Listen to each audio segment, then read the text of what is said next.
Cette vidéo a été créée à des fins de formation seulement. Elle ne contient aucune information sensible. Le vérificateur d'alésage est dans le fond un comparateur. Il est toujours utilisé avec un disque.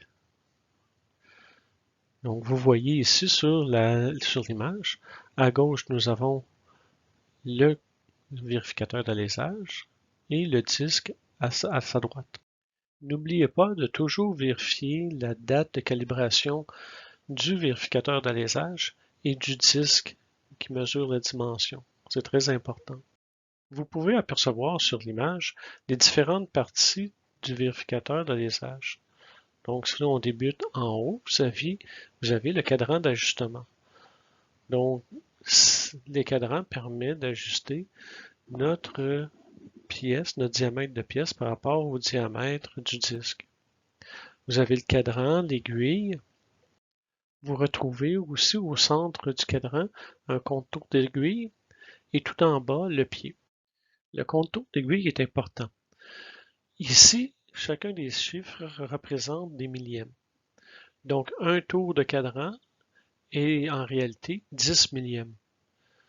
Et c'est important de savoir à quelle position notre contour d'aiguille était dans le disque et ensuite le transposer dans notre pièce.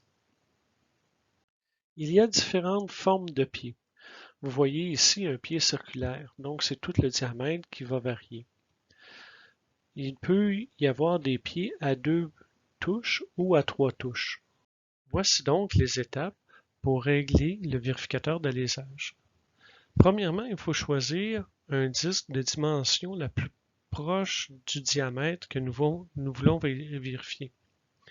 Ensuite, nous faisons pénétrer le pied du vérificateur d'alésage au centre du disque. Et nous ajustons notre cadran d'ajustement à 0. En n'oubliant pas de vérifier le nombre de tours que notre aiguille a fait. Pour être certain d'ajuster notre vérificateur d'alésage à 0 à la dimension du disque, il faut le basculer d'en avant en arrière. Donc, lorsque nous sommes vraiment à la dimension du disque, notre aiguille devrait indiquer le 0, le plus petit diamètre. Et voilà, votre vérificateur d'alésage est ajusté au diamètre du disque. Voici la première étape pour faciliter l'utilisation du vérificateur d'alésage. Premièrement, identifier le diamètre à mesurer. Dans l'exemple ci-contre, nous avons 2 pouces 339 à 2 pouces 341. Donc le nominal est de 2 pouces 340. Le nominal, c'est la mesure entre le maximum et le minimum. Notre diamètre de disque était de 2 pouces 340 et 6/10.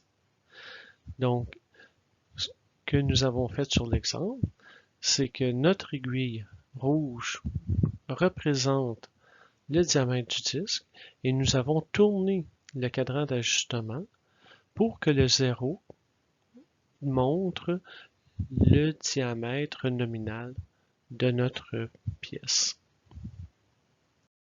Vous pouvez voir maintenant que la ligne rouge est 6/10 de millième plus grande que le nominal de la pièce.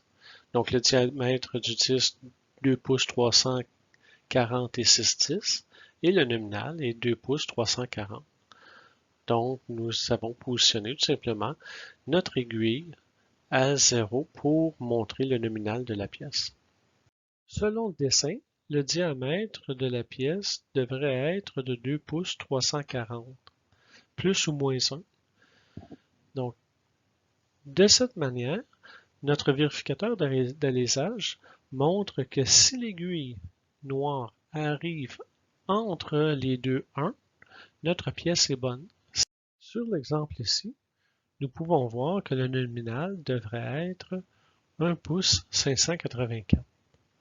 Et le diamètre du disque est de 1 pouce 585 et 8/10.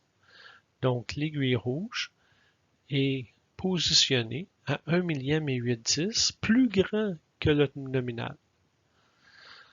Donc, comme l'exemple précédent, si l'aiguille est entre les deux 1, notre pièce sera bonne. L'exemple ici montre l'utilisation d'un disque plus petit que le nominal. Donc, on peut apercevoir que le disque était 2 millièmes plus petit que le nominal de notre pièce. À votre tour de jouer maintenant. Trouvez la valeur du diamètre en sachant que le vérificateur a été ajusté à 0 sur le grand cadran et à 0 sur le contour. Sachez aussi que chaque tour de grand cadran vaut 10 millièmes de pouce. La flèche rouge représente la rotation de votre aiguille, si elle est à droite ou à gauche, donc vers le moins ou vers le plus. Vous pouvez arrêter la vidéo, la mettre sur pause et prendre le temps de faire vos mesures.